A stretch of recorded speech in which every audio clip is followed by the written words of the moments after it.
This seems quite unique in that before it's even really gotten off the ground, people are already flagging it and not just saying, hey, look, we It need to has be gotten careful off the here. ground.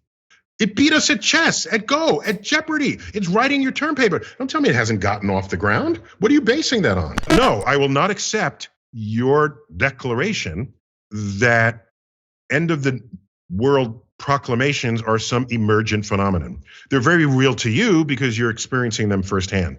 But you read through the history, it's been there consistently and persistently. From out there on the moon, international politics looks so petty.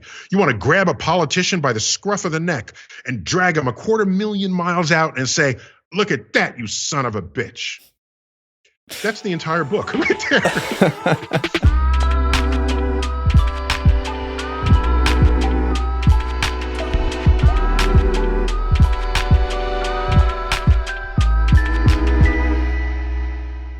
Neil deGrasse Tyson, thank you so much for coming on the podcast. Sure, thanks for having me. I love the overarching themes that drive your conversation, so I'm delighted to participate.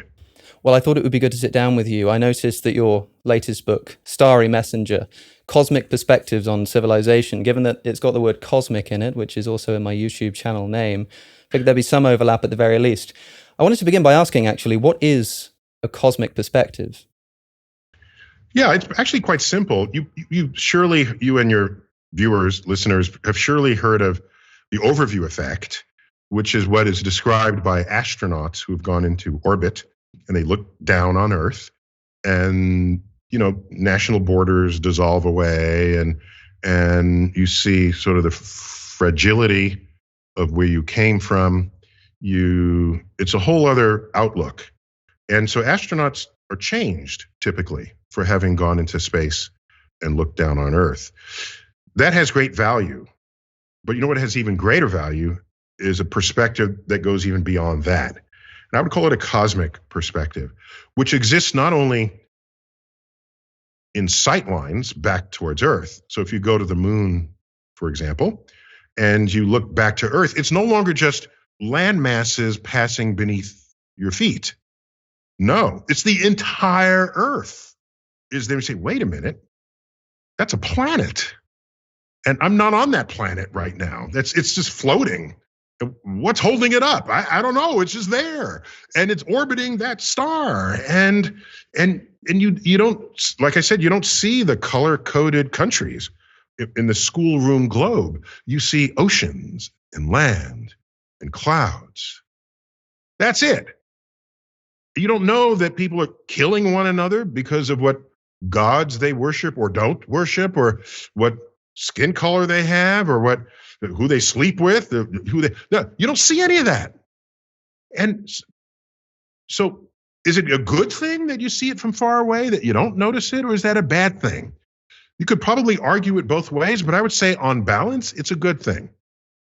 Because if I go up into space and go to the moon with someone from a different faction, let's call them, where our factions are fighting each other on Earth, and we're together up in the moon, where our survival depends on each other, do you think we're going to listen to instructions from military commanders on Earth or from heads of parliament? Oh, should I punch him in the nose now or later? What should I do? No.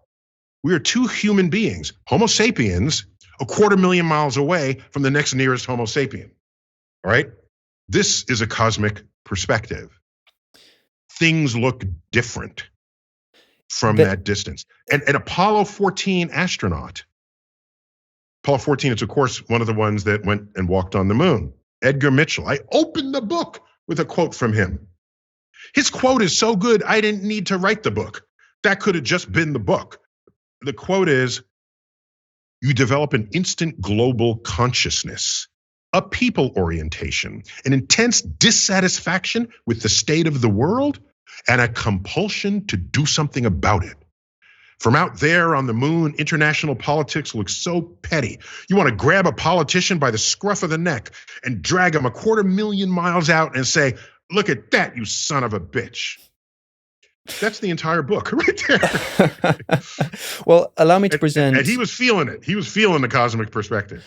I want to present a sort of equal and opposite cosmic perspective that I see some people present, especially on social media. I see a video starting with the person, then the house, then the city, then the country, then the globe, then the solar system, then the galaxy, then the galaxy cluster.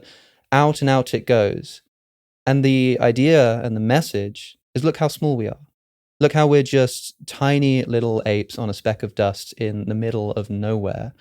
And for many people, rather than feeling a sense of awe and grandiosity, it makes them feel rather small. It makes them feel a bit nihilistic. They think, look how tiny we are in this great expanse of the universe. So for them, adopting a cosmic perspective is something of a negative experience. I wonder what you would say to such people. I have two responses.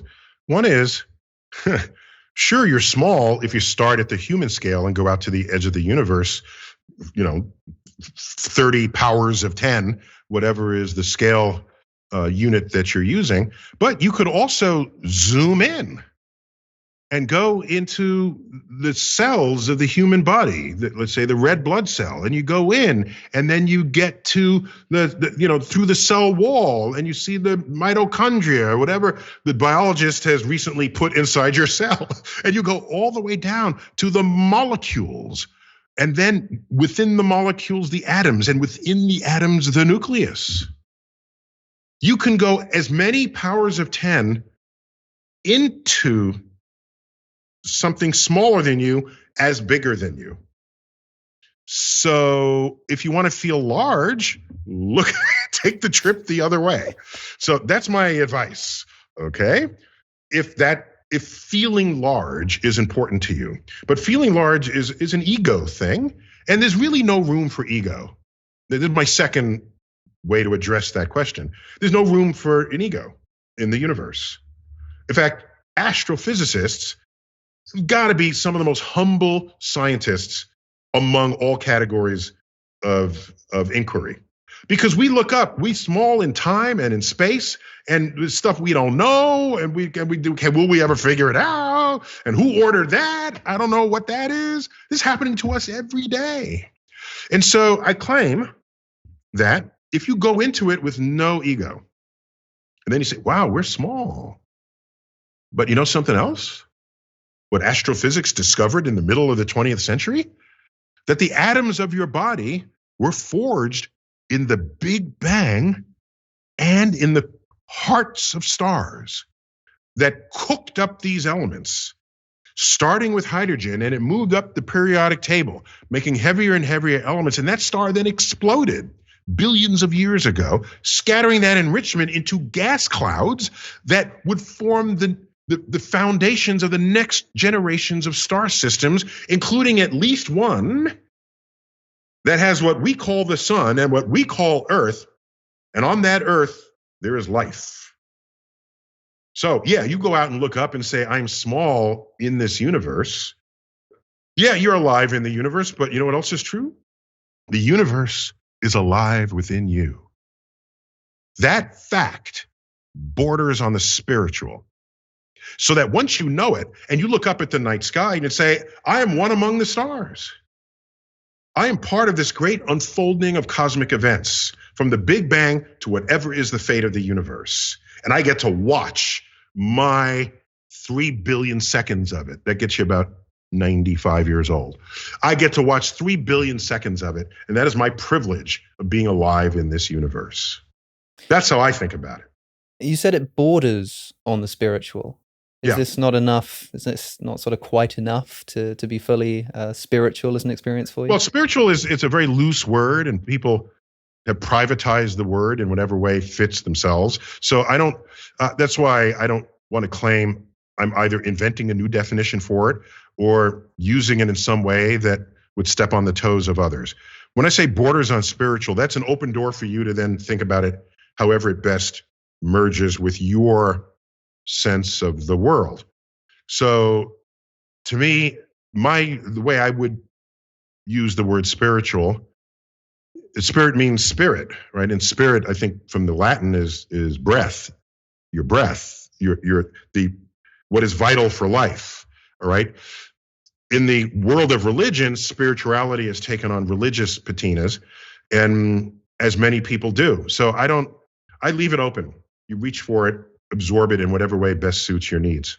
So I suppose I've sort of I can't say I've noticed because I haven't been alive long enough, but it seems to me that if you were to ask people about science and scientific progress, say 50 years ago, you're thinking about rocket ships, you're thinking about extraterrestrial life, you're thinking about exploring the galaxy. Whereas now, when we look at science and we look at the progress of science, we're looking at artificial intelligence and how it's going to destroy, human civilization. We're looking at the science of global warming. We're looking at all kinds of destructive and things that sort of border on an Armageddon view for planet Earth. Why do you think this is happening? Well, it's not the first time people imagined the end of the world. You go back 250 years, was it? I forgot the exact date. Thomas Malthus was certain the human population would outstrip the food supply because he looked at the rate at which the population was growing, which was exponential. And he looked at the rate at which food supply was growing, which was linear, and exponentials will always win out over linear. And so he was sure we would all just die. Some of the greatest sources of death in the history of civilization have been famine. Tens of millions of people have died from famine in the history of civilization. There are millions of people dying each year today, these days, because of famine and other diseases that are a result of famine and malnutrition. So it's not a new thing to think about the end of the world. If you read the Christian Bible, the New Testament, there's all kinds of talk about the end is coming. That's why you read Revelation. Like, watch for the end. There were people, while Jesus was walking around after he died, okay, people don't talk much about that. While he's walking around after he died, that was viewed as the second coming of Jesus, and that the end was immediate and was going to come right away. So but it wasn't just that. It was, in 1982, there was a great planetary alignment, and people thought that all the gravity would line up and destroy Earth. Okay, of course, it didn't happen. Then there were the people who thought that in the year 2000, that was the end of the world. And then 2012. I submit to you that there is no shortage in the last thousands of years of people declaring that the end of the world is near. Okay, was it Seneca? Somebody says, what is it? The economy is in the toilet. I'm paraphrasing, of course. We didn't have toilets back then. Economy's in the toilet. The children no longer mind their parents, and it's clear that the end of the world is near. All right. So no, I will not accept your declaration that end of the world proclamations are some emergent phenomenon. They're very real to you because you're experiencing them firsthand. But you read through the history, it's been there consistently and persistently. Just ask any cult leader. How do they get you to join the cult? The end of the world is coming. You have to join my cult because I know how to get you. I know how to get around that. Okay. What do you think the people in Jonestown were saying? How many people died? I forgot the number. A cult in was it British Guiana, where the end of the world is coming. Let's all commit suicide so we will go to where we need. The Heaven's Gate cult. All of this. Okay, maybe the difference that you're citing is it is scientists telling you the world is going to end. And not only that, but also the difference that I see here is that for these kinds of cases, they say, look, the world is ending, and this is clearly a way to get you to join my club. The Christians, the early Christians can walk around and say, look, the world is coming to an end, and Jesus has warned us that this is happening soon. You'd better repent of your sins. A cult leader can say, the world's going to end, and I can show you the way out of it. But scientists of artificial intelligence seem to just be saying, the world might be about to end, and well, that just sucks. And I'm afraid there's no club that we've formed that can do anything about it. I would distinguish AI from other aspects of this. There's climate change, where technology got us into it, and we kind of need technology to get us out of it, or change in human behavior. There's an asteroid could be headed our way. We don't know. And if it is, you wouldn't want to go the way of the dinosaurs. So science can inform us of ways we could die that science did not know about 100 years ago. All right. So now technology, let's count AI as among the fruits of technology. There are people who fear that AI will ruin. I'm not among those, but then I'm not an expert. Okay. Hold aside that I've written 50,000 lines of computer code and I've been thinking about computers my whole life. I don't present myself as an expert, and I won't. And I say that because people who do present themselves as experts, by the way, I don't count Elon Musk as an AI expert, even though he signed a proclamation saying we should get rid of AI. I don't count them because that's not his background, okay? It's not his, well, he's thought about computers, but many people have thought about computers that don't present themselves. So you want to know what he thinks because he's a captain of industry. So yes, it matters what he thinks. But if you want to know whether a prognostication of doom is real, then yeah, you see what people are saying about it. Where people say it's going, I don't agree that that's where it's going. But no reason for you to listen to me because I'm not the expert. Yeah, But you make a prediction in the book. I wrote it down. You said, instead of becoming our overlord and enslaving us all, artificial intelligence will be just another helpful feature of the tech infrastructures that serve our daily lives. You seem quite optimistic about the progress of artificial intelligence. People freaked out when ChatGPT showed up. All right, it's mastering language, and well, think this through. All right, I'm old enough to remember when you could buy a 4-function calculator. The price of the calculators went from like $500 and $1,000 down to like a couple of $100, down to like $50, which was about the price of a textbook at the time. So you can buy a calculator and no one had to ever again teach you long division. And I say, wow, look what this can do. I don't have to do it. So now I can think of other problems that I couldn't previously solve because I didn't have the ability or the power to do it. I now have a computer to do it. When the computer came on the scene solving science problems, did we go running for the hills? Did we say this is the end of the world? Did we say, oh my gosh? No, we embraced it. We brought our own ingenuity to it to see what else it could do for us. Having said that, I don't think people. Wait. So no, I'm saying so. That's how it came into the world of science, and we embraced what computers could do for us. So now, since then, it beat our best chess players. Did the world come to an end? I don't think so.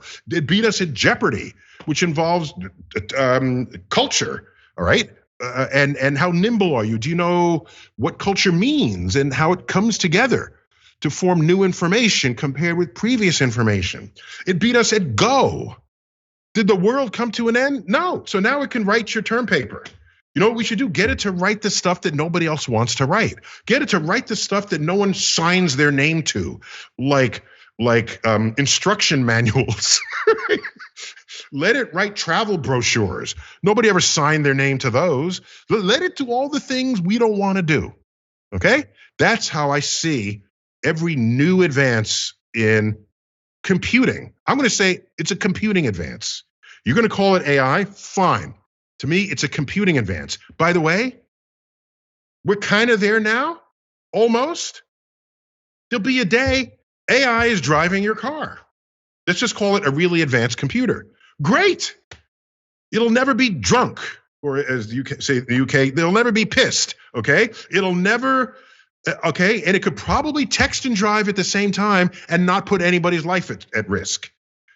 It could go 150 kilometers an hour down the street with very close spacing because it has instant reflexes that you don't. And if it wants to change lanes, it could tell the other cars, could you part? Wait, because I'm about to change lanes. How many accidents occur because people don't see what's happening because there's a blind spot? There are no blind spots. They could drive 150 miles an hour in dense fog because they don't rely on visible light. Let it happen. Bring it on. And at least in the United States, it'll save 40,000 lives a year. You want to get philosophical. What do we do when a computer-driven car kills 5,000 in a year from errors in software code, or it's a bug, or it's a test case that has never been seen, yet it saved 45,000 lives? What do you do about that? No one writes an article about the person who didn't die because they would have been killed that night by a drunk driver. Nobody writes that story. They write the story about who does die. So that number 6,000, everyone will be up in arms and they'll want to get rid of self-driving cars because they don't see the full up statistics of it. And I don't think the transition will be easy or smooth, but that number will go down. Ultimately, it will reach zero. Sure. And how I know that? Because planes don't crash anymore. Not really, right? And why? Because I know in America, the FAA, Federal Aviation Administration, investigates every single plane crash. Every single one, and they find out how and why it happened, and a new rule shows up for all subsequent takeoffs and landings. That's why you can't carry lithium-ion batteries, okay, in the cargo. No, because that took down a plane, and they know why, and they investigated it, and so all the reasons why it used to happen don't happen anymore. That's the future, and that's what I see. But it's not like somebody who has fears about artificial intelligence is going to not recognize this. They're going to say, of course, AI is going to be able to do the things that we can't do. It's going to be able to drive our cars. It's going to make life much easier, perhaps in the short term. But they still have a fear that this isn't incompatible with. Like with the calculator, nobody had a fear that the calculator was going to become sentient and develop its own desires and think that humans are getting in the way of its mathematical, mission for the universe. That's why people see AI as a different category of technological progress. And it is interesting. There's something You'd I have think to build something that makes judgments about everything in the world and then give it power to act on those judgments. The question is, who's going to build that? Is that any different from saying, I have equals MC squared and advanced math, I'm going to build a hydrogen bomb, okay? Yeah, we actually did build hydrogen bombs that could destroy civilization. Yeah, someone might build an AI creature that will decide on its own what it should do about the world. But somebody's going to have to build that. It's not going to build itself. So in the meantime, all of our incremental steps about AI is greatly magnifying our quality of life. And by the way, if you went back 15 years, and said, look what I have. I have this device, we call it a smartphone, and it monitors the traffic wherever I want to go and redirects me if the traffic changes. They would burn you at the stake for being a witch. They would say, my gosh, what kind of AI is that? Is it sentient? And you can ask it, Siri, where's the nearest Starbucks? Oh, go down the block. You would think that was AI. Every advancement that a previous generation would have called AI, that's just life. Yeah, well, there's something, I think they call it the AI problem or something, which is this idea that things that are described as artificial intelligence, as artificial intelligence progresses, the things that count change. That is, things that, a decade ago. Yes. Quite, yeah. And so I understand the hesitation to. That's my example of the moving goalpost. Yes. Yeah, to put a sort of distinct boundary around it. But, it's nice to hear some optimism for a change, I suppose, about this impending disaster. I do think that if you took a mobile phone back to, back 100 years, 200 years, people might think that you're some kind of witch. They might think that you're crazy. But do you think that they would look at that device and think that it's dangerous? I mean, here we have a science that's almost. You have to go back to the era of superstition. Then they would see it's dangerous. But in the era of rational thought, the technology era, no, I don't see that happening. No, I kid when I say go back 15 years and burn you with a stake. You go back to when superstition ruled law, then entirely. I mean, we're in the infancy of this science of the technologies that are currently being referred to as artificial intelligence. And I think that, for example, some people think that the smartphone has done more to harm us than to help us, right? But that kind of thought didn't really exist until the smartphone had been with us for a long time. We started to observe its effects, and then we thought, maybe this isn't great for our attention spans. Maybe this isn't great for our social interactions. This seems quite unique in that before it's even really gotten off the ground, people are already flagging it and not just saying, hey, look, we need to be careful here. It beat us at chess, at Go, at Jeopardy. It's writing your term paper. Don't tell me it hasn't gotten off the ground. What are you basing that on? Well, I think compared to what people predict it could become. I mean, when because you obviously continuously, as we agreed, it's a continuously shifting goalpost. So if I show anyone who was talking about AI 10 years ago, the stuff that's going on today, it's, oh my gosh, AI has finally arrived. No, we're living today and we say, no, it hasn't arrived. There's still another goal that has not been breached. So I say I interrupted you. Go on, finish.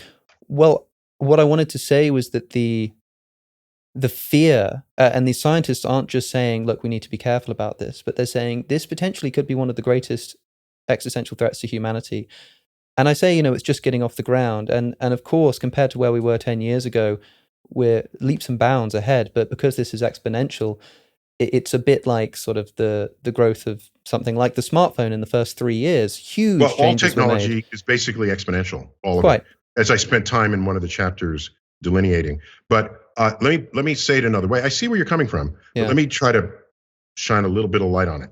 So you have to ask yourself, what is this AI thing that everyone fears? Is it a computer in a room that has control over every other computer in the world? Well, why would you grant it that access? Like I said, it's like the hydrogen bomb. Why would you grant access to the hydrogen bomb of a crazy person? You just wouldn't. Okay. Here's a computer that can control other computers, but you don't want it to control the computer that has the finger on the switch. So you put in firewalls or whatever we do today that prevents bad forces from operating on powerful sources of energy and influence. Okay?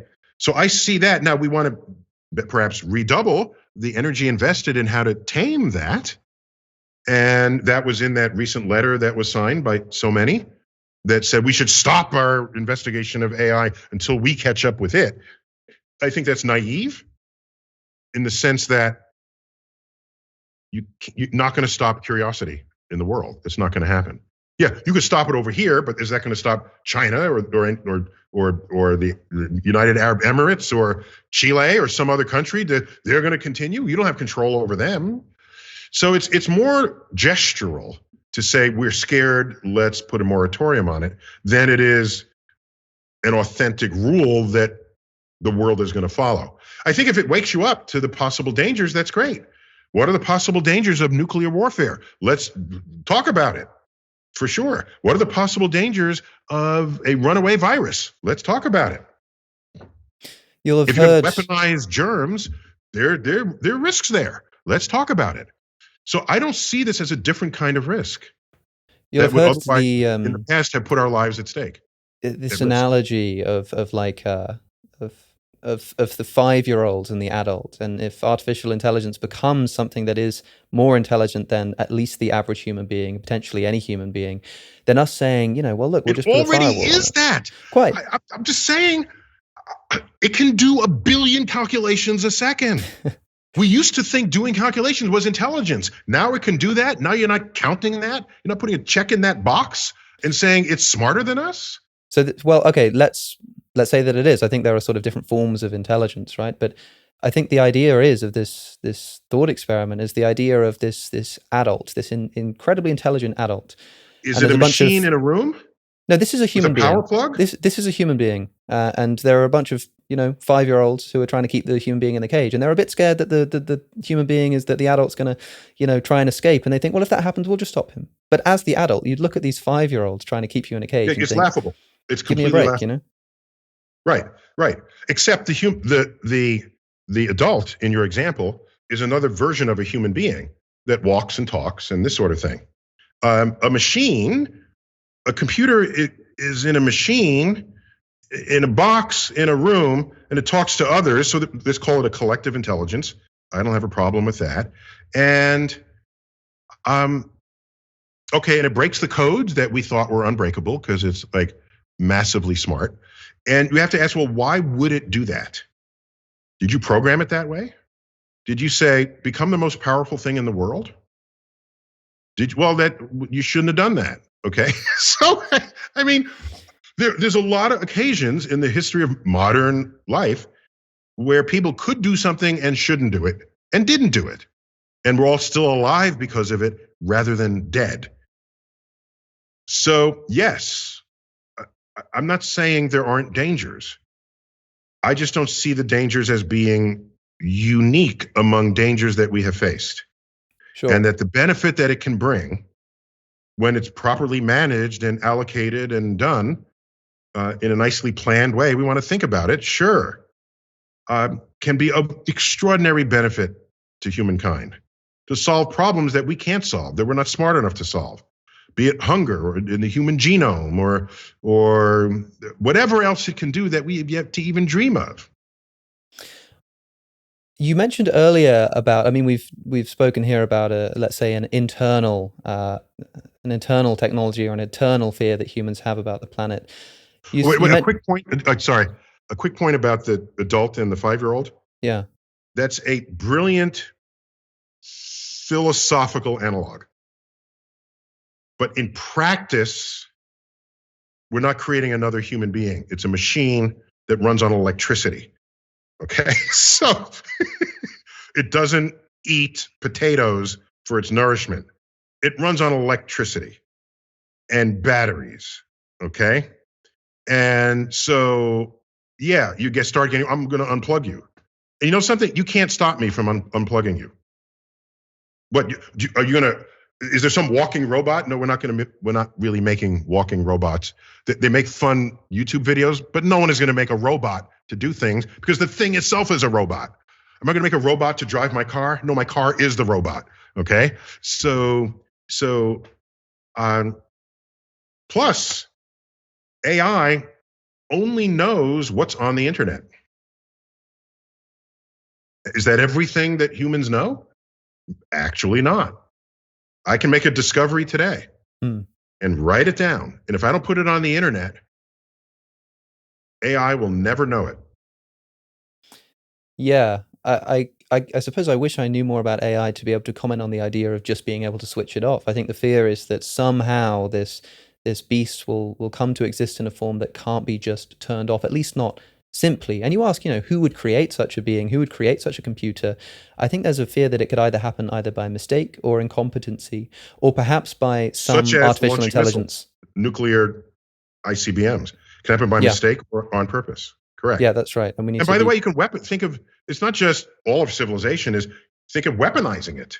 You send some AI bot into another country within their firewall and it takes them out. Sure, this is a real thing.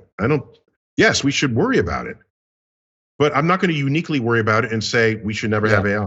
I see what you're saying.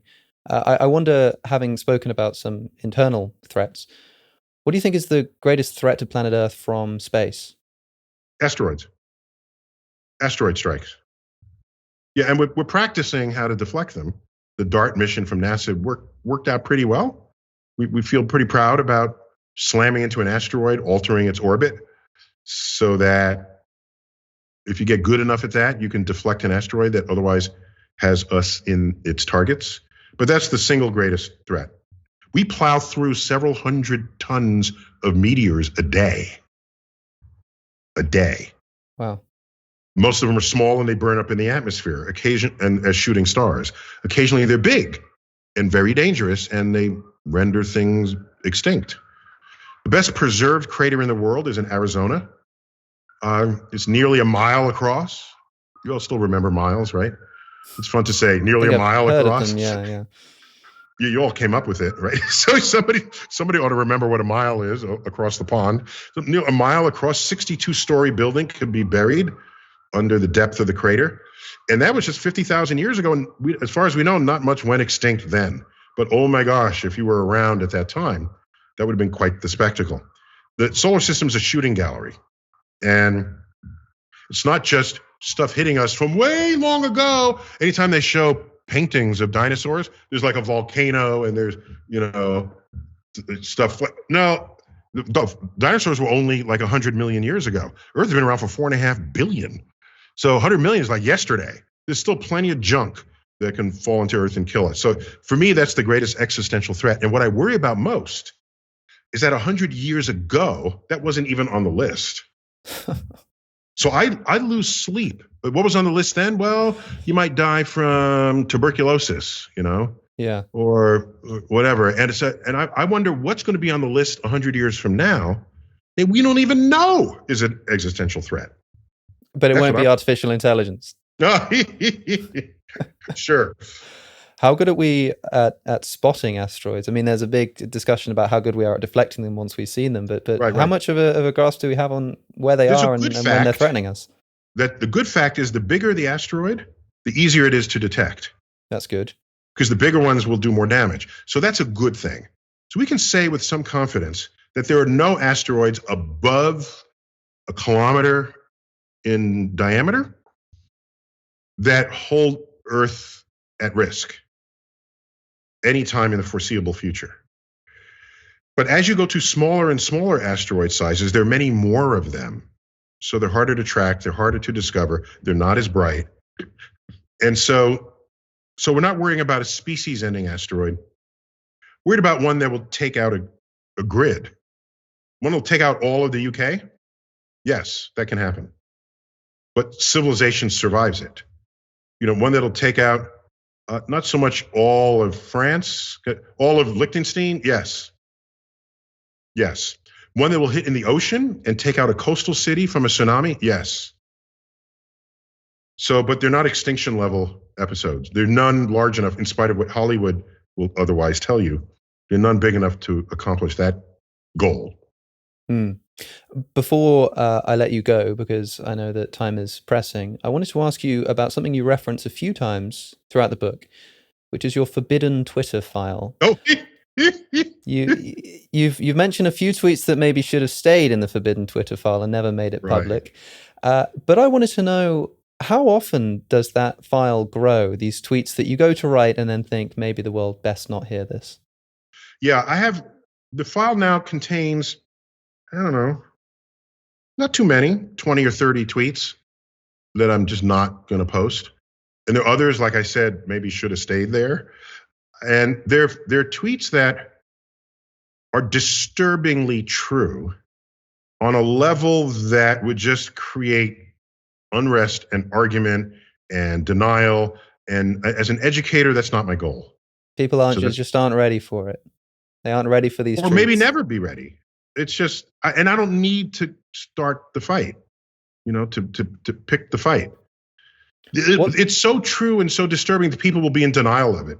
And then they'll say, oh, you only think that because blah, blah, blah. And then it becomes because social media is a cesspool. In its purest state, it's a cesspool. And I'm navigating that as I post some tweets and not others. Why are you still on social media in that case? Oh, great question. Because as an educator, I learned in that instant whether I was effective in what I said or how I said it. So if I use a word and people say, what does that word mean? That was not effective. If I say something that I think is kind of funny and nobody laughs, then it's not funny. If I say something I think is clever and nobody says it's clever, then it's not clever. If I say something that's funny and clever and everyone agrees, it goes viral. And then I say, okay, I make a note. These words said these ways are potent. So that when I address the public in public talks that I give, I'm now equipped to communicate with that much more precision with the audience that is gathered in front of me. So to me, social media is a proving ground of ideas that I want to share. What's the worst reaction that you've had to a tweet that just about made it out of the forbidden Twitter file and onto your real feed? Yeah, so there's one where we had one of our representatives to our Congress at a rally was shot by someone and critically injured. She's recovered, but I think is still in a wheelchair. Shortly after that, I said, this is the consequence of living in a country where guns are plentiful in the company of crazy people. Crazy people plus guns. That's a bad recipe. So that's what I said. I said it a little more elegantly, but that's how I said it. That's basically what I said. Well, fascinating. Okay. There was an entire flux of tweets that said, I have a mental illness and I am not a risk to your life. Other people said mentally ill people are not more likely than non-mentally ill people to commit crimes or to use a gun in this way. And this went on. And someone else said that's ableist to declare that. So first, it was my first time I ever saw the word ableist. So I had to look it up. I said, okay, that's a new word for me. Think racist or sexist. Now it's ableist. I'm saying crazy people are going to shoot you. So that's being insensitive to crazy people in that tweet. But here's another interesting fact. No one used my word crazy. Everyone who criticized it swapped out the word crazy and put in mentally ill. I thought that was interesting. So what happened there was the word crazy, I kind of saw it happen in real time in front of me.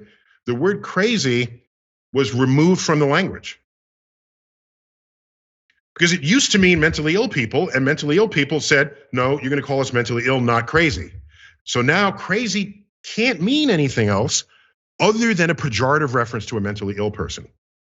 So all this was a consequence of that tweet for my personal enlightenment and my sensitivities and my awareness.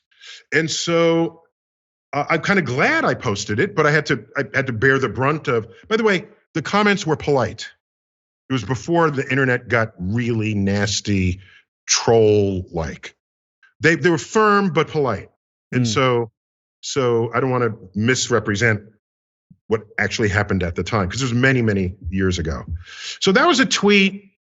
Maybe it could have stayed in the bin, but the fact that I put it out there helped me become a better educator. Well, I'll give you one more tweet that just made it out the door, okay? And we'll end on that. After one of the horrific school shootings, I tweeted, at Walmart, America's largest gun seller. By the way, it might have been the world's largest. Whichever those it is, it was that in the tweet, okay? But let me say here for this conversation, America's largest gun seller, you can buy an AR-15 rifle, which had been used in the very recent shooting. You can buy an AR-15 rifle, yet company policy bans the sale of pop music with curse words. That was the tweet. That tweet has no value judgment whatsoever, other than this feels inconsistent.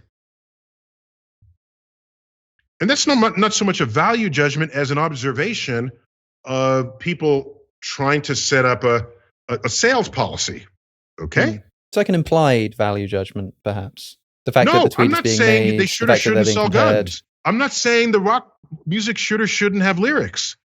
I'm saying if you're going to have one, it's odd that you don't have the other. If you're okay with selling guns, why do you fear curse words? That's really what it is. Sure. And that's okay. So I'm not saying anything about curse words or guns, other than if you're worried that curse words will hurt you, why are you selling guns? If you're selling guns, why are you worried that curse words will hurt you? There is no singular interpretation of that tweet. It is a highlight of an inconsistency. Well, people ganged up on the tweet, practically down the middle. Half said, they're a private company. If they want to, they're not the government, so they can say that free speech only applies to government. They thought it was like a free speech First Amendment thing. In the United States Constitution, the First Amendment protects free speech. The other half said they want to sell guns, they can. It's protected by the Second Amendment. The other half made it a Second Amendment thing, thinking I'm trying to defend either the First or the Second Amendment when I was doing neither. And that was so illuminating to me, because what it told me was people bring their bias, they have a lens, and they use that lens to interpret non-biased information. They use the lens to assert that neutral information carries a bias. This was mind-blowing to me. So I thought people say, oh, that's interesting. I never knew that. But no, people took sides. They didn't even see each other's side that was getting taken because they thought I was trying to ban guns or ban pop music when I wasn't trying to do either. Boy, that was illuminating. You talk about helpful information for an educator. Yeah, there it was. That's Twitter for you, I suppose. Hopefully, a lot of social media. Twitter is at the pinnacle, of course, but yes. Yeah. I like to think that YouTube is a slightly safer place, but I suppose that we will find out in the comment section to this podcast. Neil deGrasse Tyson, thank you so much for your time. Thanks for your interest. I'm happy to share it with whoever will listen. All right. Thanks. Did you enjoy that conversation? You must have done at least a little bit because you made it to the end. Well, you can find more full episodes of the Within Reason podcast by clicking the link that just appeared on your screen, or click just below it for clips from that podcast. Don't forget to subscribe, and if you really like the content, support us on Patreon for early access, as well as to really help this podcast to grow. Thank you for watching, and I'll see you in the next one.